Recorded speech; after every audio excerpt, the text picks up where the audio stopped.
Le président de l'URP, Dr Modibo Soumaré se prononce sur l'actualité du pays.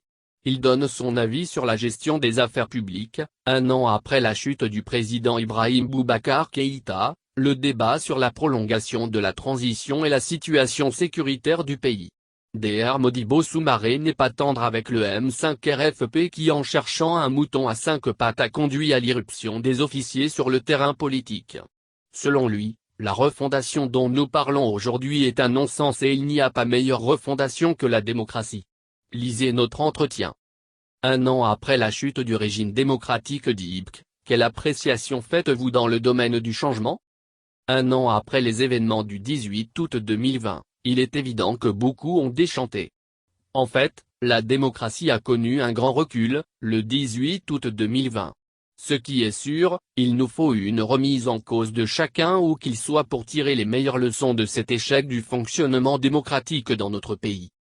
En promettant du pain au chocolat au peuple, le M5 est parvenu à mettre la poudre aux yeux d'une partie du peuple et cela a abouti à l'impasse qu'on a connue, au refus du respect des règles réglementaires de la démocratie et du dialogue.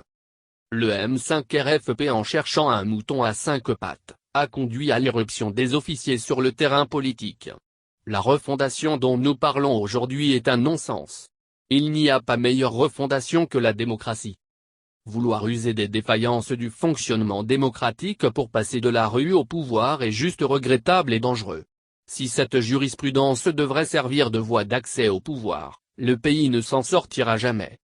Après un an, il est clair que rien n'a changé dans le sens positif car la crise scolaire reste entière, la crise démocratique pareil aussi. Le dialogue si nécessaire est devenu une denrée rare. Aussi, pendant cette année, la parole républicaine s'est dévaluée.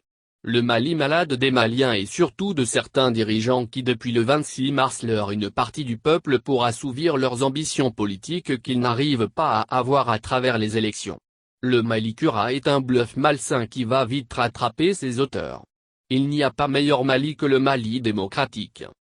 Les partis politiques sont divisés entre prolongation de la transition et la tenue des élections aux dates indiquées dans la charte. Qu'en pensez-vous? Pour ce qui est de la durée de la transition, ce sont les mêmes qui l'ont fixée à 18 mois. Quand bien même que nous, on avait proposé 24 mois et une présidence assumée par les militaires.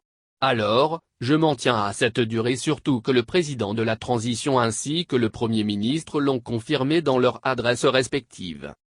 Vouloir changer cette date va exiger un changement complet de l'architecture gouvernementale car le peuple attend de choisir ses dirigeants. En dehors du peuple, personne n'est plus méritant que personne. Quelle lecture faites-vous de l'actualité afghane qui est comparée à la situation du Mali par certains analystes politiques? Ce qui est arrivé en Afghanistan est regrettable. Vouloir en tirer des conclusions hâtives et établir des parallèles avec le Mali est juste une insuffisance intellectuelle doublée d'un pessimisme béat. Cela dit, nos militaires feront mieux de faire face à leurs vraies responsabilités et oublier les fonctions politiques, à moins qu'on ne confie la défense et la sécurité du pays aux civils donc à des milices. A souligner que la rare démarche démocratique effectuée par les organes de la transition, ce furent les démarches effectuées par le ministre de l'administration territoriale envers les plateformes politiques.